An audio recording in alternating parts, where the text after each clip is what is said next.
Hello and welcome to Janette's TV and Janette's TV podcast. I'm your host, Janette Burke. I am live on location at Hotdocs for the movie 7 Beats Per Minute, and I'm sitting here with the director and the producer, Yuqi Kang. She's going to tell us all about this very compelling and unique story. Welcome to Janette's TV and Janette's TV podcast, Yuqi. Thank you for having me. You're very welcome. So let's just delve right in. Let's hear about the actual story and why it's so important. It's a unique story of a young Chinese freediver who is an overachiever with everything she does in life, and including the unique sport she chose, freediving. And it's her journey where she was confronted with a near-death experience, and her coming back to the place to find her way back in freediving again. Right. So, and what's her name again? You can just say Jessea. her name?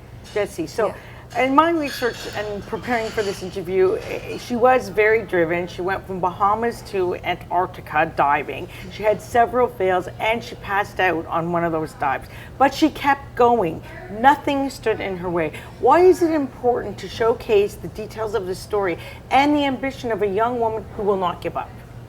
Yes, I'm a diver myself. I dove to 30 meters, and that's when I know I reached my limits. And it really drives my curiosity what kind of people who chose to risk their life to go that deep. And that was one of the reasons why I want to do this story. When I met Jessea, she's overly achieving, not just in freediving. She has a PhD in pharmaceutical. She came in the United States with a little money she has. And she's able to work really hard at full force to establish a life for herself. And I thought that was really important coming from, we're both coming from China, an immigrant to North America. I really want to showcase a story that's unique. Not only it's an immigrant story, but somebody who does something very unique and outside of a lot of people can reach. And is it really characteristic of a young Chinese woman to go into the area of diving, or is it more that they would choose like a different type of sport such as figure skating? It's very unique for people who come from China does freediving, because freediving is a very niche sport. It doesn't have a lot of sponsorships, and it usually divers pay out of pocket to be at those competitions. So really, it's just a soul-seeking practice for Jessea, and that's also very unique for me, seeing her choosing such unique sport and willing to risk all she has established. What was it about that sport that she opted for? I think for Jessea, when I first asked, why do you freedive, Jessea? She said it's the unique human connections that she has never been able to experience outside of water. She comes from a very turbulent childhood, and she was not able to experience the deep connections with any other people. But when she started to freediving, this is like where she felt she gave her life for protections for the other freedivers, to be her safety, and that in water direct connection with other humans made her feel very unique, being in those like present moments in the water. And in the film itself, why was it important for you to show the downside of her journey, where she, had the she passed out rather, and she got ill, and she had these failures? Why is it important to show that on film for you? Why was it important to capture it?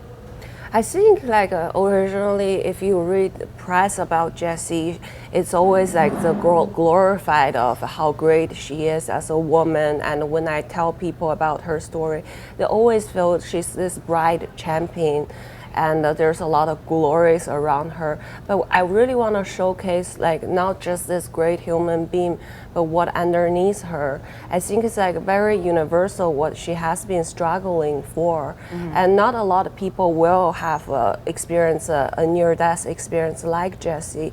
It's really having that accident for her to make her take another look of her life and make different choices moving forward.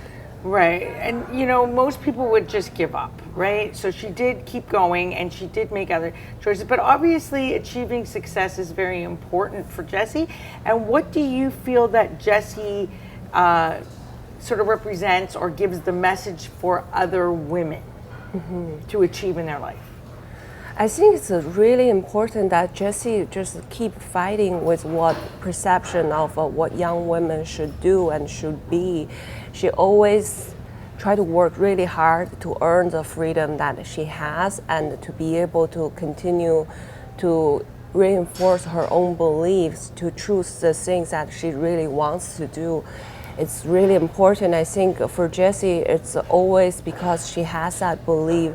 When she had a really tough childhood, she always has that belief one day she will be able to move away from her family. One day she will be able to change her situation.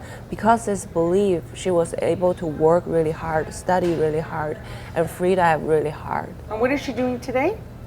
She's in Hawaii right now. She's on her way to Hotdocs, and she still works as a pharmaceutical consultant, and she still competes in freediving. Oh, she still does it today? Yes. Well, good for her.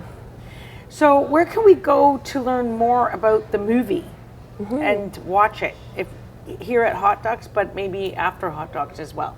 Yeah, so we have plans showing at other festivals. Right after Hotdocs, we're showing in Dockland in San Francisco, and after we're hoping to show in other Canadian festivals and in Asia as well.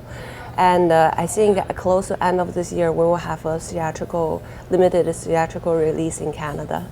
And then will it be available on digital? Yes, it will be. Like Crave or something? Right now, we're still seeking for the digital partners, but it will definitely be released in VOD later after the theatrical. Okay. So thank you so much for coming in and speaking with me today. This is really a great story. Thank you, my wonderful audience, for joining us again today. And I just want to remind you that if you haven't already done so, please share us with your family and friends and subscribe to the YouTube channel. That link will be in the show notes below. You can find us everywhere. We're all over the internet: Facebook, LinkedIn, Vimeo, YouTube, Pinterest, Instagram, Threads, and the list goes on. And on our podcast side, you will find us on iHeartRadio, Apple, Buzzsprout, BuzzFeed, and that list goes on. For a complete list of where to watch and listen to us, please check the link in the show notes below. And don't forget that you can support us in one of two ways: by ordering JTV and JTV Podcast t-shirts and sweatshirts with either the tagline or an inspirational saying made by me and a previous guest in a previous episode. You choose your color, you choose your size, and which one you want, and everything is conveniently shipped straight to your front door. Orders include shipping and handling. We'll see you next time on Janette's TV and Janette's TV podcast. I'm your host, Janette Burke, signing off. And until then, continue to be fabulous.